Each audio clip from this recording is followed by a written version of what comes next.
Hello friends. BPSC Bihar द्वारा current affairs preparation के लिए शुरू किए गए वीकेंड इनिशिएटिव के इस लेक्चर में आपका स्वागत है। यहाँ हम जनवरी 2026 में बीपीएससी द्वारा कंडक्ट किए गए स्पेशल स्कूल टीचर का जो एग्ज़ाम हुआ था उसमें क्लास 1 to 5 के टीचर के लिए जो क्वेश्चंस पूछे गए थे उनके करंट अफेयर्स के क्वेश्चंस को डिस्कस करेंगे। जैसा कि हमने आपको पहले भी बताया है कि वीकेंड इनिशिएटिव के अंदर हम मंथली लेक्चर्स के अलावे उस मंथ में कंडक्ट हुए डिफरेंट एग्जाम्स के करंट अफेयर्स क्वेश्चंस को भी डिस्कस करेंगे। तो उसी सीरीज में ये जो है हमारा जनवरी 2026 का लेक्चर है।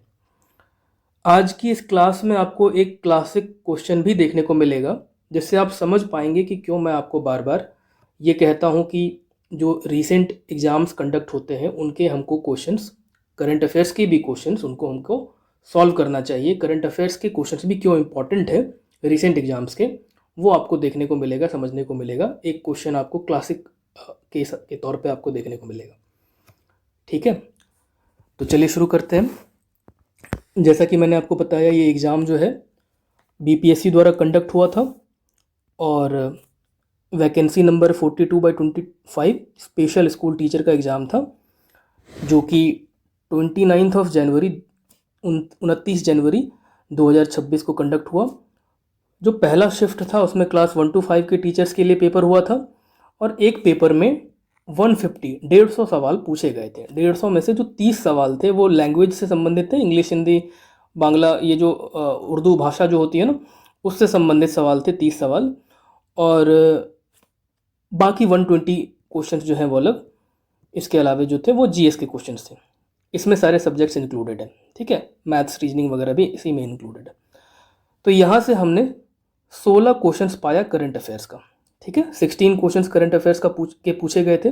अभी चूंकि क्लास 1 to 5 के स्कूल टीचर्स के लिए एग्जाम कंडक्ट हुआ था तो यहाँ पर रेशियो जो है अलग अलग सब्जेक्ट का वो डिफरेंट है। वो जो है जो सिविल सर्विसेज पेपर होता है उसकी तरह नहीं है। ठीक है ना, क्योंकि वहाँ हम देखते हैं कि करंट अफेयर्स के क्वेश्चंस 35 प्लस रहते हैं, है ना, ऑन एन एवरेज 35 से 40 के बीच में सवाल वहाँ पे करंट अफेयर्स के रहते हैं। इसके अलावा बिहार करंट अफेयर्स के क्वेश्चंस भी होते हैं, पर यहाँ पर हमको 16 सवाल ही देखने को मिला है। जो पहला सवाल है वो था, देखिए, national handloom day was celebrated on 7 अगस्त 2025।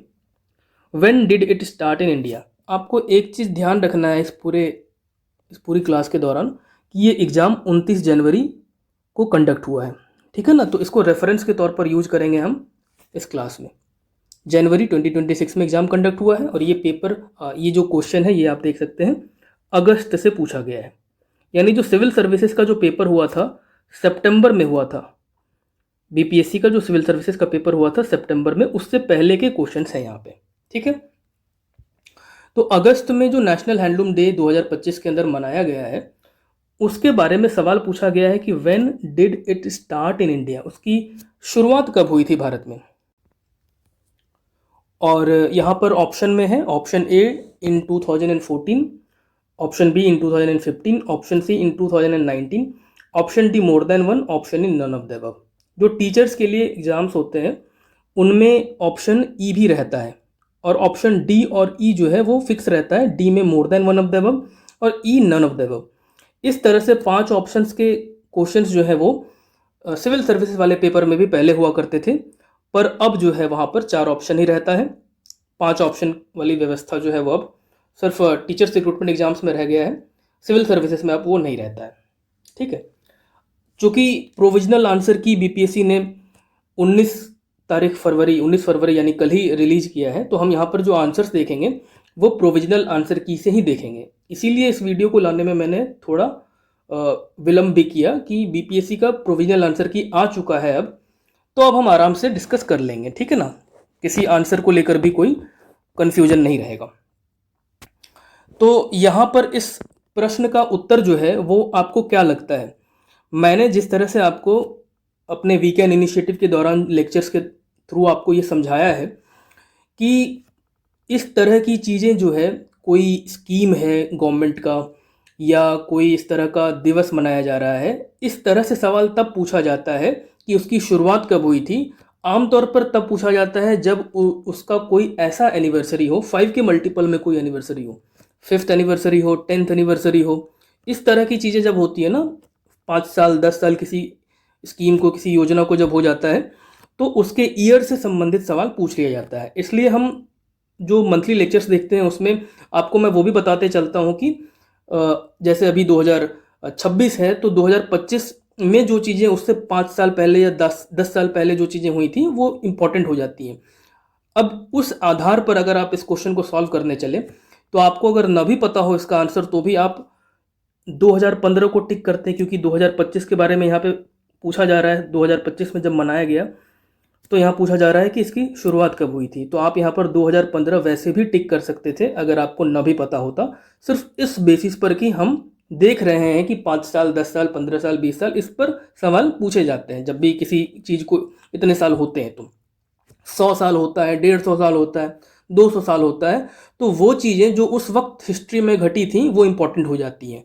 जैसे 2025 को ही अगर हम बेस मान के चलें, क्योंकि अभी ये 2026 में जनवरी का पेपर है, तो 2025 से ही करंट अफेयर्स यहाँ पर पूछे गए। तो यहाँ से 10 साल पहले का ये नेशनल हैंडलूम डे की शुरुआत जब हुई थी 2015 में, तो वो पूछ लिया गया है। इसी तरह से वो सारी चीज़ें इंपॉर्टेंट हो जाती हैं जो कि 10 साल पहले जिन स्कीम्स की शुरुआत हुई थी, 100 साल पहले हिस्ट्री में जो घटनाएं हुई थी, 150 साल पहले हिस्ट्री में जो घटनाएं हुई थी, उन चीज़ों को हमको प्रिपेयर करके चलना होगा। ठीक है, तो यहाँ पर इसका आंसर यही है, ऑप्शन बी, इन 2015। और 7 अगस्त 1905, 7 अगस्त 1905 को स्वदेशी मूवमेंट की शुरुआत हुई थी। कहाँ से? कलकत्ता के टाउन हॉल से। बाइकॉट रेजोल्यूशन, एक रेजोल्यूशन पास हुआ था वहाँ पर, और उसी दिन 7 अगस्त से ही स्वदेशी मूवमेंट की शुरुआत हुई। इसकी शुरुआत इसलिए हुई क्योंकि आपको पता है, अगर आपने हिस्ट्री में पढ़ा है तो आप जान रहे होंगे कि 1905 में ही बंगाल का पार्टीशन हुआ था। तो बंगाल के पार्टीशन के विरोध में जो है यहाँ पर देश में हमारे स्वदेशी मूवमेंट की शुरुआत हुई। तो उसी को याद करते हुए 7 अगस्त को नेशनल हैंडलूम डे की शुरुआत हुई। ठीक है, राष्ट्रीय हथकरघा दिवस। तो हैंडलूम जो है वो स्वदेशी से रिलेटेड है, इसलिए इस दिन शुरुआत हुई। ठीक है, तो हमको याद रखना है यहाँ पर 2015 में इसकी शुरुआत हुई थी। वैसे यूपीएससी में 2023 के अंदर एक क्वेश्चन पूछा जा चुका है नेशनल हैंडलूम डे से संबंधित। ठीक है, वहाँ पर 2023 में यूपीएससी के प्रीलिम्स में ये पूछा गया है। नेक्स्ट क्वेश्चन हम देखते हैं। अब ये सवाल है, former governor Shri Satyapal Malik passed away on 5th of August 2025. He was the governor of which of the following states? अब ये गवर्नर है, इनकी मृत्यु हुई थी, तो ये कौन कौन से स्टेट के गवर्नर रह चुके हैं उसके बारे में पूछा जा रहा है। अब एक चीज़ समझिए, यहाँ पर ये सत्यपाल मलिक जी के बारे में जब यहाँ पर पूछा जा रहा है, तो बहुत संभावना है कि वो बिहार के भी राज्यपाल रहे होंगे। अब आपको भले ना पता हो कि वो राज्यपाल थे या ना थे, पर यहाँ पे जब पूछा जा रहा है तो हम एक अनुमान लगा सकते हैं कि बिहार के राज्यपाल, बिहार के गवर्नर ये रहे होंगे, तभी जाकर के इनसे संबंधित सवाल पूछा जा रहा है। क्योंकि इतने सारे राज्य हैं, हर राज्य में कोई ना कोई राज्यपाल है, कोई ना कोई गवर्नर है, तो और उनमें से किसी की मृत्यु भी होती रहती होगी, तो रेलेवेंस क्या है पूछने का? तो रेलेवेंस ये है कि बिहार के गवर्नर सत्यपाल मलिक जी थे। ठीक है, अब देखिए इसमें पूछा जा रहा है कि वो कौन कौन से स्टेट्स के गवर्नर रह चुके हैं, तो इसका जो आंसर है फ्रेंड्स वो है ऑप्शन ए, बिहार के रहे थे वो। इसके अलावा जम्मू एंड कश्मीर, गोवा के भी थे, मेघालय के भी थे। इन 4 स्टेट्स के अलावा वो ओडिशा के भी गवर्नर रहे थे। एडिशनल चार्ज के तौर पे उन्होंने ओडिशा के भी गवर्नर का जो पोस्ट है वो उनको मिला था। जब वो बिहार के गवर्नर थे, आई थिंक उसी टाइम पर उनको ओडिशा का भी एडिशनल चार्ज दिया गया था, तो एडिशनल ओडिशा के भी वो गवर्नर के तौर पर वो काम कर रहे थे। ये मेंबर ऑफ पार्लियामेंट रहे हैं अलीगढ़ से, यूपी के अंदर अलीगढ़ जो है वहाँ से ये लोकसभा के एमपी रहे थे, राज्यसभा के भी एमपी ये थे पहले। और जम्मू एंड कश्मीर जो है उसके लास्ट गवर्नर यही थे, सत्यपाल मलिक जी ही थे। ठीक है, 2018 से 2019 के दौरान जम्मू एंड कश्मीर के गवर्नर थे सत्यपाल मलिक। तब जम्मू एंड कश्मीर स्टेट हुआ करता था, हम जानते हैं 2019 के बाद ये जम्मू एंड कश्मीर स्टेट नहीं है, अब ये एक यूनियन टेरिटरी है ना। 2019 के बाद से ये यूनियन टेरिटरी है। तो लास्ट गवर्नर के तौर पर जम्मू एंड कश्मीर के सत्यपाल मलिक जी ही थे। ठीक है, नेक्स्ट देखते हैं हम।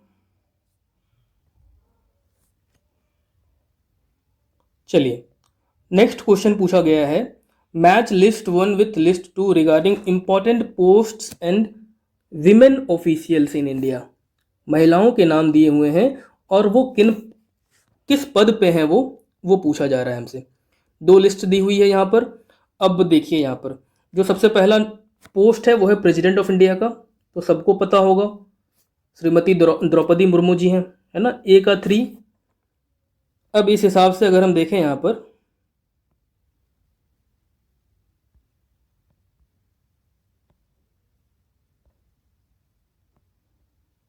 देखिए ऑप्शन ए का 1 दिया हुआ है तो ये एलिमिनेट हो जाता है। ऑप्शन सी ए का 4 दिया हुआ है, ये भी हट गया। तो इस तरह से हमारे पास ये ऑप्शन बी बच रहा है, ए का 3। वैसे हम और भी लोगों के नाम चेक कर लेते हैं। फाइनेंस मिनिस्टर ऑफ इंडिया, तो वो हमें पता है, श्रीमती निर्मला सीतारमन जी हैं। अभी बजट भी उन्होंने ही पेश किया है, इस वर्ष वाला भी, 2026 वाला भी। इसके बाद हम देखें, फाइनेंस मिनिस्टर ऑफ इंडिया के बाद chairperson of national commission for women. अब ये कौन है? तो सी का 2 श्रीमती विजया किशोर राहतकर, ये हैं। और डी पूछा गया है, women and child development minister of India, तो श्रीमती अन्नपूर्णा देवी। इनसे पहले स्मृति ईरानी जी थी और 2024 में ये बन गई अन्नपूर्णा देवी जी। ठीक है, एक यहाँ पर आपको फैक्ट याद रखना है, श्रीमती द्रौपदी मुर्मू जी जो हैं, Draupadi Murmu 15th president of India है। ठीक है, ये भी सवाल पूछा जा सकता है, तो 15th प्रेसिडेंट ऑफ इंडिया आपको याद रखना है।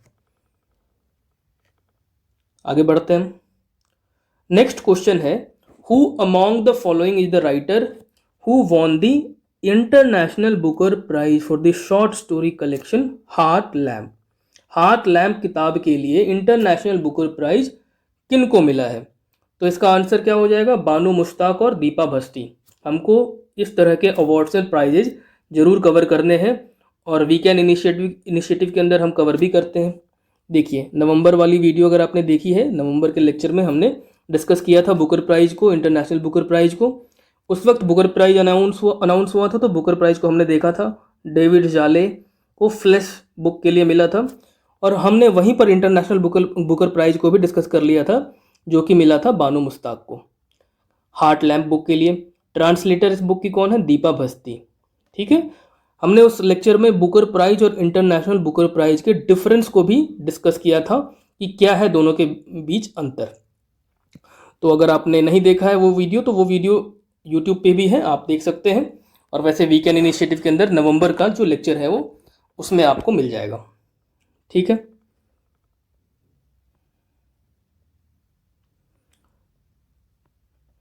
नेक्स्ट क्वेश्चन है, the vice president of the United States of America visited India from this to this April 21 to 24 April 2025। What is his name? Clearly यहाँ पर मेंशन्ड है कि कब आए थे। ये डेट आपको याद नहीं रखना है कभी भी। ठीक है, ये डेट्स या तो क्वेश्चन में दिए होंगे, या फिर अप्रैल 2025 सिर्फ लिखा हुआ होता, या फिर लिखा होता विजिटेड इंडिया रिसेंटली। पर ये डेट आपको याद नहीं करना है, इसके चक्कर में आपको नहीं पढ़ना है। ठीक है, हमको यहाँ पर वाइस प्रेसिडेंट का नाम पूछा जा रहा है, तो नाम क्या है? जेडी वांस। जेडी वैंस जो है वो vice president of United States of America है, अमेरिका के उपराष्ट्रपति हैं, और वो भारत आए थे अप्रैल 2025 में, अप्रैल 2025 में।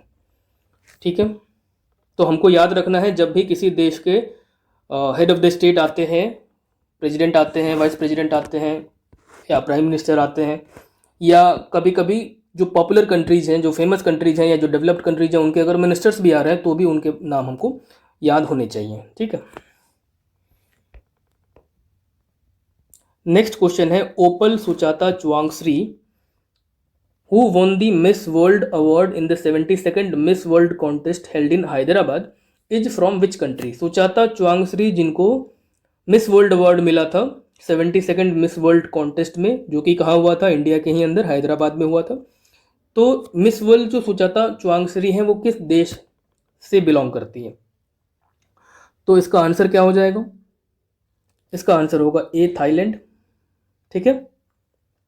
अब देखिए ये जो सवाल है ना, सुजाता चुआंगसरी को मिस वर्ल्ड मिला है, मिस वर्ल्ड मिस यूनिवर्स वगैरह जो है, ये आम तौर पर अगर आप स्टैंडर्ड यूपीएससी वगैरह की तैयारी करते हैं तो वहाँ पर आप इन चीज़ों को नहीं प्रिपेयर करते हैं, पर यहाँ पर आपको बीपीएससी में आपको प्रिपेयर करना है, क्योंकि क्वेश्चन पूछा गया है, इससे कई बार पूछा गया है, तो आपको ये चीज़ें प्रिपेयर करनी है। अपने ईगो पे नहीं लेना है कि क्यों हम ये इन इन चीज़ों को क्यों याद करें, इनका क्या मतलब है, ऐसा आपको नहीं सोचना है। एग्जाम की डिमांड है तो हमको प्रिपेयर करना होगा। नेक्स्ट हम आगे बढ़ते हैं।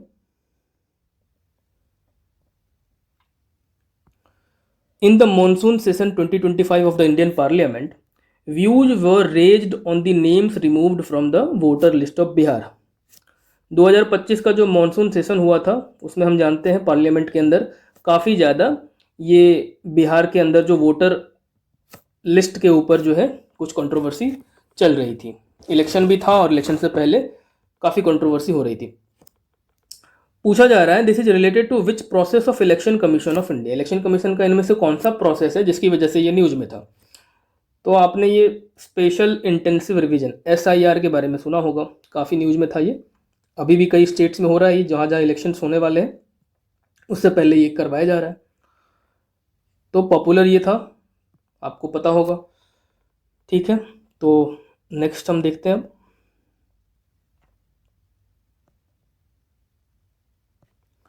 नेक्स्ट क्वेश्चन पूछा गया है, who was elected the national president of Jan Swaraj party in Bihar in May 2025।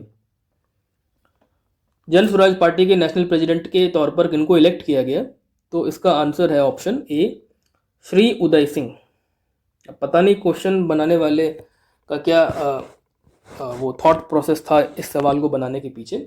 Jan Swaraj party national party भी नहीं है, फिर भी पूछा गया है कि किनको नेशनल प्रेसिडेंट इलेक्ट किया गया है। तो अब चूंकि यहाँ पर पूछा गया है नेशनल जन स्वराज पार्टी के बारे में, तो आपको अन्य पार्टियों के भी नेशनल प्रेसिडेंट के नाम याद होने चाहिए।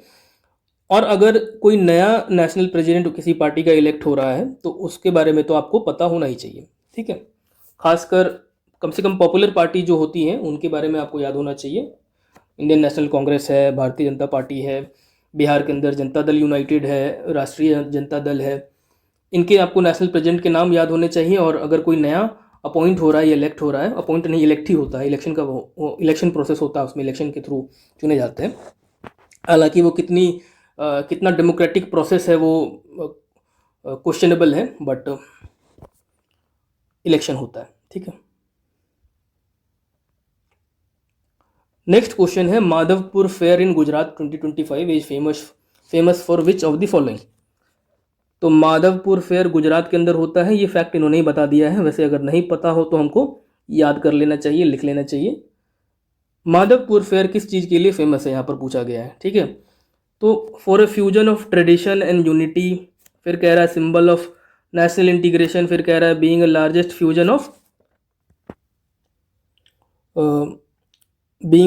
Fusion of dance performance. Option D और ऑप्शन ई तो कॉमन ही रहता है सब में। तो ये जो माधवपुर फेयर मनाया जाता है ना, उसमें आप देख रहे हैं माधव जो शब्द है ना, ये कृष्ण जी से संबंधित है। ठीक है, और कृष्ण जी का विवाह हुआ था रुक्मिणी के साथ, ऐसी मान्यता है। और रुक्मिणी जो है वो अरुणाचल प्रदेश से बिलोंग करती थी। ठीक है, अरुणाचल प्रदेश से इनका संबंध है, वहाँ से ये थी, वहाँ की राजकुमारी थी अरुणाचल प्रदेश में, किसी ट्राइबल किंग के की राजकुमारी थी ट्राइब की। तो चूँकि अरुणाचल प्रदेश से उनका संबंध था, तो यहाँ पर एक तो ट्रेडिशन की बात यहाँ पर हो रही है, fusion of tradition and unity. National integration की बात हो गई, गुजरात में ये फेयर मनाया जाता है, अरुणाचल प्रदेश से रुक्मिणी थी, तो इस तरह से नेशनल इंटीग्रेशन की भी बात यहाँ पर होती है। Largest fusion of dance performance भी था ये। ठीक है, काफ़ी सारे कलाकारों ने यहाँ पर डांस परफॉर्मेंस दिया था। तो ये तीनों ही स्टेटमेंट जो है ना ये सही है। तो ऑप्शन इनका यहाँ पे ऑप्शन डी जो है वो सही हो जाता है, मोर than one of the above. ठीक है, माधवपुर फेयर गुजरात में मनाया जाता है। इसी तरीके से हम डिफरेंट फेयर्स फेस्टिवल्स वगैरह जो है अलग अलग स्टेट के, उसको हम डिस्कस करते हैं अपने जो वीकेंड लेक्चर्स में है, तो वहाँ पर आपको अच्छे से उनको याद करना है, क्योंकि देख रहे हैं आप कि सवाल पूछे जा रहे हैं यहाँ से आर्ट एंड कल्चर के अंदर।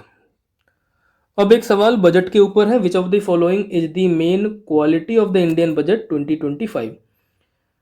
कह रहा है the focus on the driving growth only, दूसरा कह रहा है बूस्टिंग द इन्वेस्टमेंट ओनली, फिर कह रहा है enhancing over all quality of life only. तो ड्राइविंग ग्रोथ, ग्रोथ पर फोकस तो ही है ही, जीडीपी बढ़ाना, जीडीपी ग्रोथ के ऊपर तो फोकस है ही, इन्वेस्टमेंट को बूस्ट करना है, ठीक है, ये भी बात सही है। ओवरऑल क्वालिटी ऑफ लाइफ को इन्हेंस करना है, बढ़ाना है, ये भी बात सही है। तो इसका भी मोर देन 1 हो जाएगा, ठीक है, 72 का।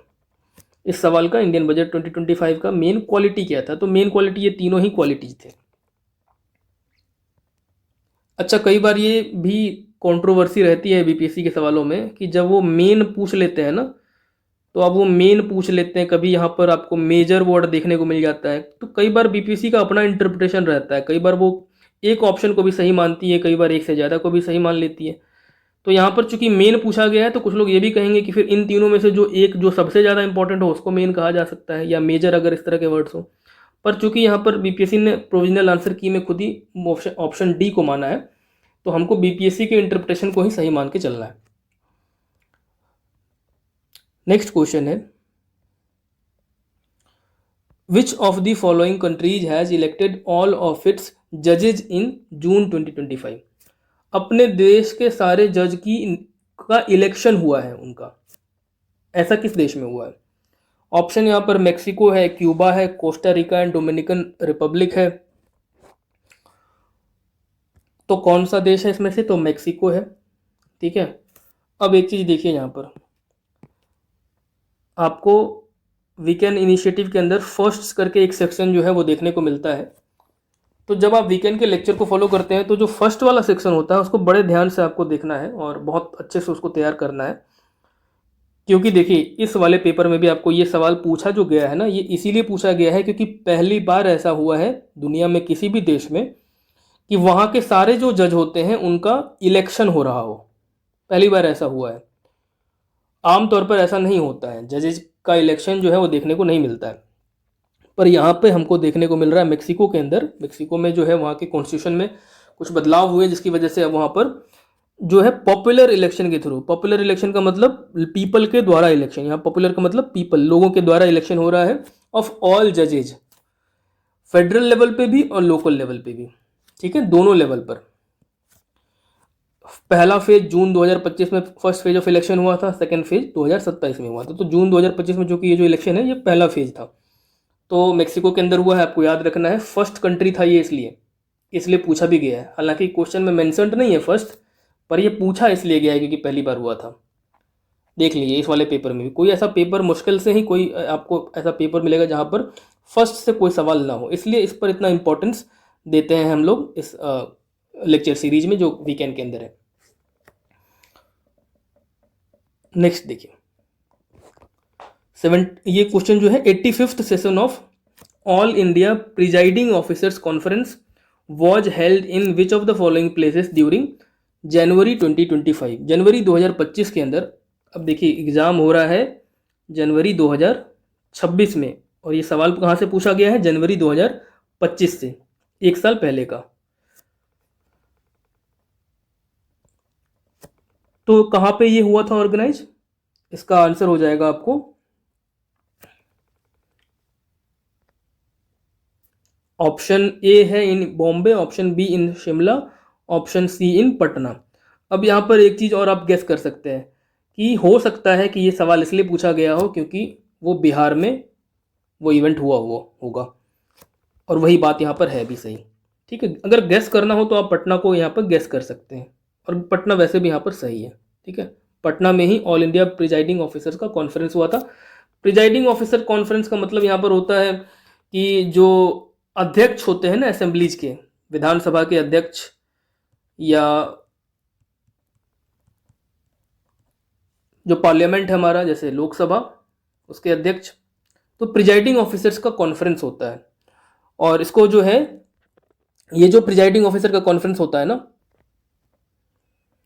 तो इसमें जो है अलग अलग जो स्टेट्स के होते हैं ना प्रिजाइडिंग ऑफिसर, अलग अलग स्टेट की असेंबलीज के, वो सारे लोग होते हैं। और इसको प्रिजाइड जो है वो लोकसभा के जो स्पीकर होते हैं ना वो करते हैं। अभी लोकसभा के स्पीकर कौन है? ओम बिरला। तो इस वाले कॉन्फ्रेंस को प्रिजाइड ओम बिरला जी ने किया था। हो सकता है पूछ लिया जाए कि प्रिजाइड किन्होंने किया, तो आपको अगर नाम न भी याद हो, एग्जैक्ट न भी याद हो नाम, तो आपको बस ये चीज़ दिमाग में रखना है कि लोकसभा के जो स्पीकर होते हैं वही all India presiding officers conference को प्रिजाइड करते हैं। हालांकि उसमें राज्यसभा के डिप्यूटी चेयरमैन भी होते हैं। हरिवंश अभी है ना, तो वो भी वहाँ पर मौजूद थे, पर प्रिजाइड जो है वो लोकसभा के जो स्पीकर है वो करते हैं। लोकसभा के स्पीकर ओम बिरला ने किया था इसको प्रिजाइड। नेक्स्ट क्वेश्चन जो है वो पूछा गया है इसरो से संबंधित। Which mission is Indian Space Research Organisation preparing for a lunar sample return in 2026-2027? Which mission is ISRO preparing for a lunar sample return? इनके स्टेटमेंट में ना आपको ग्रामेटिकल मिस्टेक, सिंटेक्स की मिस्टेक, ये सब देखने को आमतौर पर मिलता है, उसको आपको इग्नोर करके चलना है, ठीक है। कई बार आपको इंग्लिश और हिंदी वाले क्वेश्चन में डिफरेंस देखने को मिलेगा, तो आप जब पेपर अटेम्प्ट करते हैं, अटेम्प्ट करेंगे, तो आपको वहाँ पर कभी अगर कन्फ्यूजन हो किसी सवाल के अंदर, तो आपको उसका हिंदी ट्रांसलेशन, और अगर आप हिंदी माध्यम से हैं तो आपको इंग्लिश ट्रांसलेशन जरूर देख लेना चाहिए। दोनों को एक बार देख लेना चाहिए। कई बार जो है कई क्वेश्चंस में डिफरेंसेस भी रहते हैं। तो यहाँ पर जो पूछा गया है कि लूनर सैंपल रिटर्न को से संबंधित जो है मिशन कौन सा है इसरो का, तो ऑप्शन है मंगलयान 3, गगनयान 2 और चंद्रयान 4। तो इसका आंसर हो जाएगा आपको ऑप्शन सी, चंद्रयान 4। 2027 में मोस्ट प्रोबेबली जो है इस मिशन को लॉन्च किया जाएगा। और इस मिशन के अंदर जो है एक डेवलपमेंट ये होगा कि वहाँ से सॉइल और रॉक के सैंपल को वापस इंडिया में लाना है, ठीक है ना। रॉक और सॉइल का जो सैंपल है वो लेके इंडिया वापस वहाँ से आना है। ये एक वन ऑफ द एम या वन ऑफ द गोल है चंद्रयान 4 का, जो 2027 में लॉन्च होगा, ठीक है। मंगलयान 3, गगनयान 2, ये सारे जितने भी इसरो के इनिशिएटिव्स हैं, इनको आपको प्रिपेयर करना है। इसके बारे में इसरो से संबंधित जो लॉन्च होते हैं उनके, वो पूछ लिए जाते हैं कई बार। Next question, which of the following is the target year of to make India a developed nation? यहाँ भी सेंटेंस में आपको दिक्कत लग सकती है भी सेंटेंस में दिक्कत, पर हम यहाँ ग्रामर सुधारने के लिए तो बैठे नहीं है ना, तो हम यहाँ पर बस क्वेश्चन को डिस्कस करके आगे बढ़ेंगे, क्योंकि ये चीज़ें कई बार बीपीएससी के क्वेश्चंस में आपको देखने को मिलती रहेंगी। चलिए, ऑप्शन ए है 2050, ऑप्शन बी है 2047, ऑप्शन सी है 2040, ठीक है। और हम जानते हैं कि 2047 यानी 2047 को गवर्नमेंट ऑफ इंडिया ने गोल बनाया है, एम रखा है कि 2047 तक इंडिया को डेवलप्ड नेशन बनाना है। पर इस डेवलप्ड नेशन की क्या परिभाषा होगी ये किसी को नहीं पता, या ये किसी ने बताया नहीं हमें, ठीक है। पर अगर हम ये सोचने की कोशिश करें या ये पता लगाने की कोशिश करें कि आखिर डेवलप्ड नेशन होता क्या है, तो अलग अलग पैरामीटर्स हो सकते हैं। यूनाइटेड नेशन का, यूएन का अलग पैरामीटर है, वर्ल्ड बैंक का अलग पैरामीटर है। वर्ल्ड बैंक का एक जो पर कैपिटा इनकम को लेकर के पैरामीटर है, उसको थोड़ा हम डिस्कस कर लेते हैं, क्योंकि यहाँ से सवाल बन सकते हैं। देखिए, वर्ल्ड बैंक का जो क्लासिफिकेशन होता है ना, आमतौर पर इस डेवलप्ड नेशन का मतलब इस डेवलप्ड नेशन में अच्छा लाइफस्टाइल होना, पर अगर क्वांटिटेटिव बात करें तो हाई इनकम होना, ये भी माना जा रहा है। ये जो हाई इनकम आप देख रहे हैं राइट हैंड साइड में, ये हाई इनकम, इसकी भी बात की जा रही है कि डेवलप्ड नेशन का मतलब इंडिया हाई इनकम कंट्री होगा।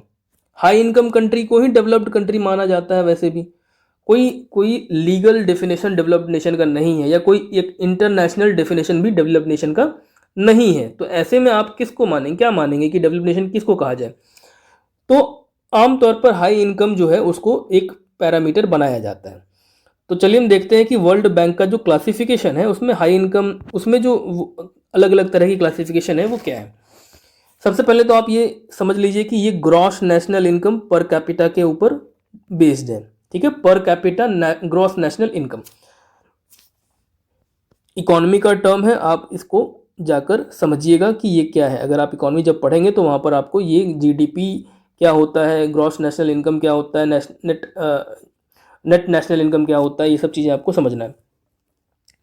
पर यहाँ जो हम देख रहे हैं कि पर कैपिटा इनकम जो है वो कितना होगा कि उसको लो इनकम माना जाएगा, तो हर साल जो है ये नंबर्स चेंज होते रहते हैं, ठीक है, कोई स्टैटिक नंबर नहीं है, हर साल के लिए, हर फाइनेंशियल ईयर के लिए चेंज होता रहता है। तो जो GNI per capita income, GNI per capita जो ये 2025-26 के लिए है, फाइनेंशियल ईयर 2026, इसके लिए जो है ये, वो अगर हम देखें, देखिए 1 जुलाई 2025 को ये बताया गया, और 25 से 26 का यहाँ पर हम देखें तो लो इनकम माना जाता है 1135 $1135 से कम या उसके बराबर का जो पर कैपिटा इनकम हो, उसको उन कंट्रीज को माना जाता है लो इनकम कंट्रीज। ऐसे ही 1136 से 4495 4495, 1136 से 4495 यूएस डॉलर, इसके बीच में अगर पर कैपिटा हो, इनकम हो, तो उसको लोअर मिडिल इनकम माना जाता है। इंडिया भी इसी वाली कैटेगरी में है अभी।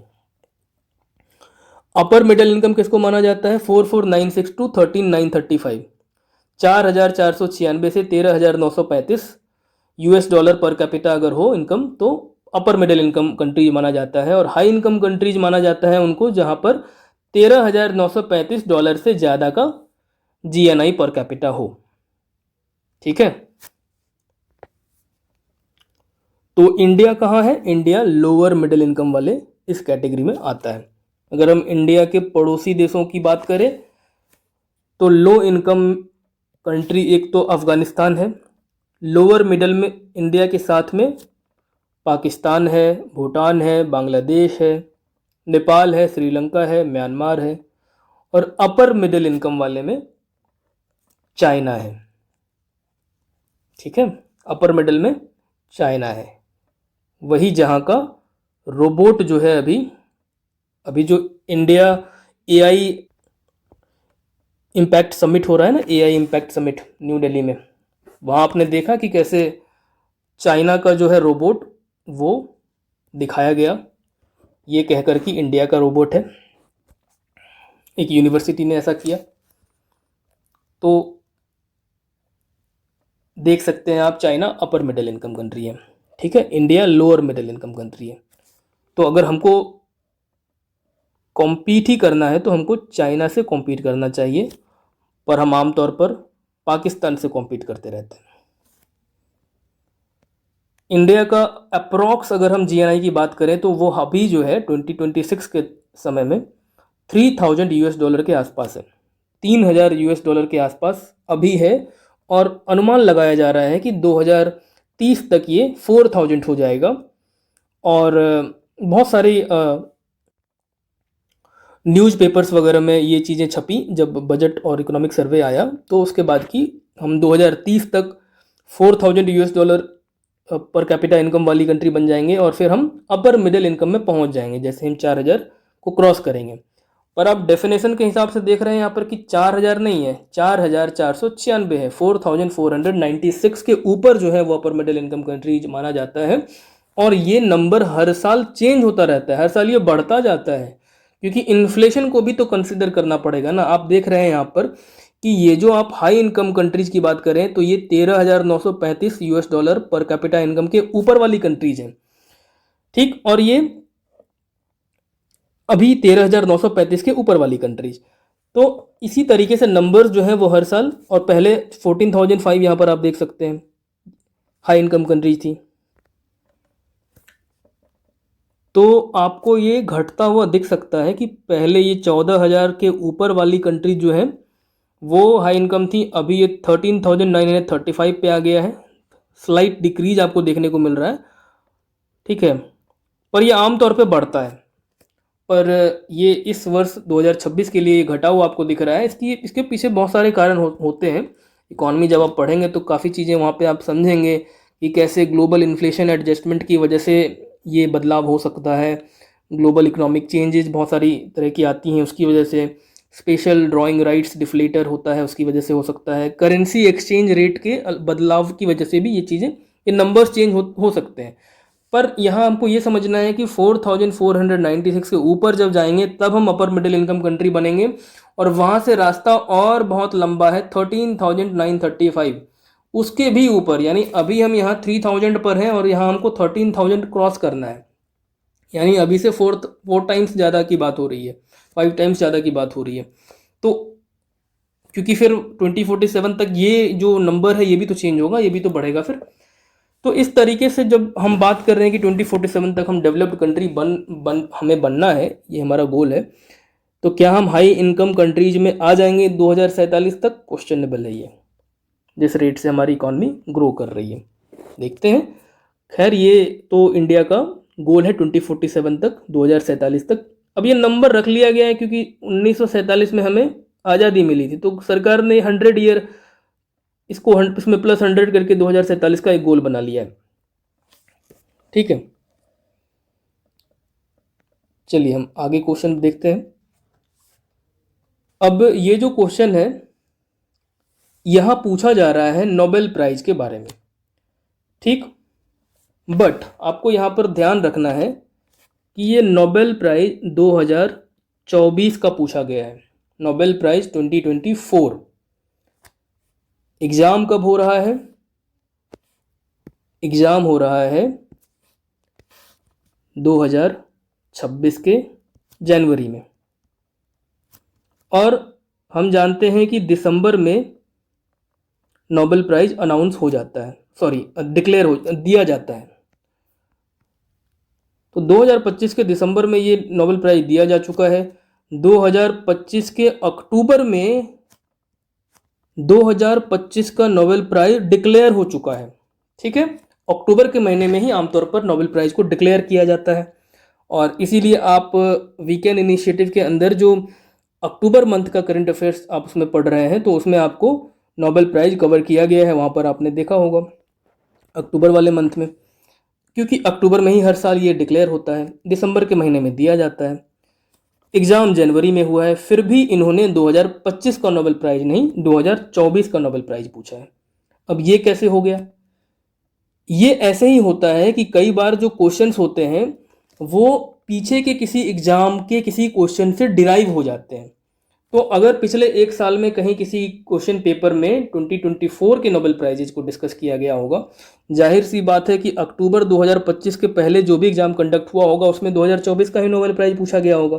तो हो सकता है उनमें से किसी पेपर से ये क्वेश्चन डिराइव हो जाए, या ऐसा भी हो सकता है कि ये जो क्वेश्चन है वो बनाया ही गया हो, क्योंकि सारे सवाल जो है वो एक साथ बैठकर कोई एक इंसान तो बनाता नहीं है, तो हो सकता है कि वो सवाल पहले के वहाँ से ले लिए गए हों, किसी पेपर के वहाँ से डिराइव हो गए हों। यही इसी सवाल की मैं बात कर रहा था वीडियो की शुरुआत में कि यही वो क्लासिक केस है कि क्यों आपको रीसेंट एग्जाम्स के क्वेश्चंस कवर करने चाहिए, क्योंकि हो सकता है कुछ सवाल ऐसे हों जो एक साल के बाहर के सवाल हों। कई बार जो हमको देखने को सवाल मिलता है ना कि ये एक साल से भी पुराना सवाल है, तो क्या आप 2 साल के करंट अफेयर्स करने बैठेंगे, 1.5 साल के करंट अफेयर्स करने बैठेंगे? नहीं, वो पॉसिबल नहीं है। एक साल के करंट अफेयर्स को प्रिपेयर कर लें, यही बहुत बड़ी बात होती है, क्योंकि करंट अफेयर्स जो है वो बहुत जो है डायनेमिक चीज़ है, हर साल चेंज होता रहता है। उतने सारे न्यू फैक्ट्स फिगर्स जो है आप याद नहीं कर सकते हैं 2-2 साल के, 1.5 साल के। तो एक साल एक आइडियल माना जाता है कि आप प्रिपेयर करें, उससे ज़्यादा एक्सपेक्टेड नहीं होता है, पर सवाल वहाँ से भी पूछे जाते हैं। तो ऐसे में जब आप प्रीवियस या रीसेंट एग्जाम्स के क्वेश्चंस को सॉल्व करते हैं, तो मान लीजिए ये एग्ज़ाम 2026 में जनवरी में जब हुआ है, और अगर मान लीजिए कि आपने किसी अक्टूबर महीने का या सितंबर महीने का या उससे पहले के मंथ्स के अगर आपने किसी एग्ज़ाम के करंट अफेयर्स के क्वेश्चंस को सॉल्व किए होते, तो जाहिर सी बात है वहाँ पर 2024 के ही करंट अफेयर्स जो है वो पूछे गए होंगे। सॉरी, 2024 के ही नोबेल प्राइज़ के बारे में अगर पूछा गया होगा नोबेल प्राइज़, तो 2024 वाला पूछा गया होगा। तो इस तरह से आप जब कोई क्वेश्चन सॉल्व करते हैं किसी पेपर को, तो उसके करंट अफेयर्स जो है उस पेपर से एक साल पहले के करंट अफेयर्स होते हैं। तो हम एक साल का करंट अफेयर्स तो प्रिपेयर कर ही रहे हैं, इसके साथ साथ जब हम रिसेंट एग्जाम्स के क्वेश्चन पेपर को सॉल्व करते हैं तो उनमें ऑलरेडी उससे पहले के एक साल के करंट अफेयर्स होते हैं। तो आप जो है मोटे तौर पर जो फेमस चीज़ें होंगी उसके भी एक साल पहले की वो भी चीज़ें आप इन क्वेश्चंस के थ्रू कवर कर लेंगे। तो एक साल का तो आप प्रॉपर मंथली करंट अफेयर्स कर रहे हैं, प्रिपेयर कर रहे हैं, एक साल का तो आप अच्छे से प्रिपेयर कर रहे हैं, बट उसके पहले के भी अगर कोई क्वेश्चन को पूछा गया हो, ये पूछा जाए, तो उसको भी आप सॉल्व करने की स्थिति में होंगे अगर आप रिसेंट एग्जाम्स के क्वेश्चन को सॉल्व कर रहे हैं। जैसे ये वाला क्वेश्चन है।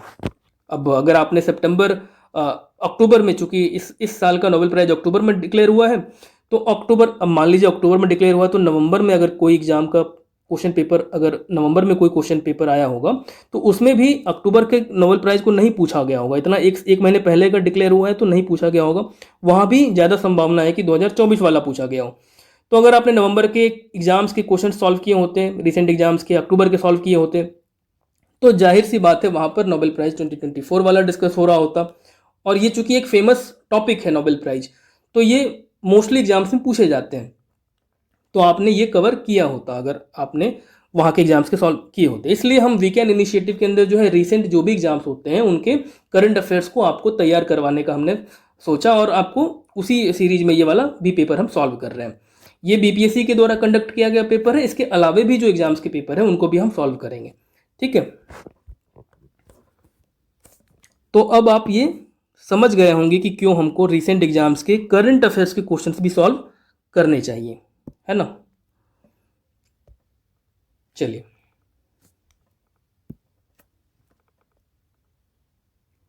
ये हमारा अब लास्ट क्वेश्चन है।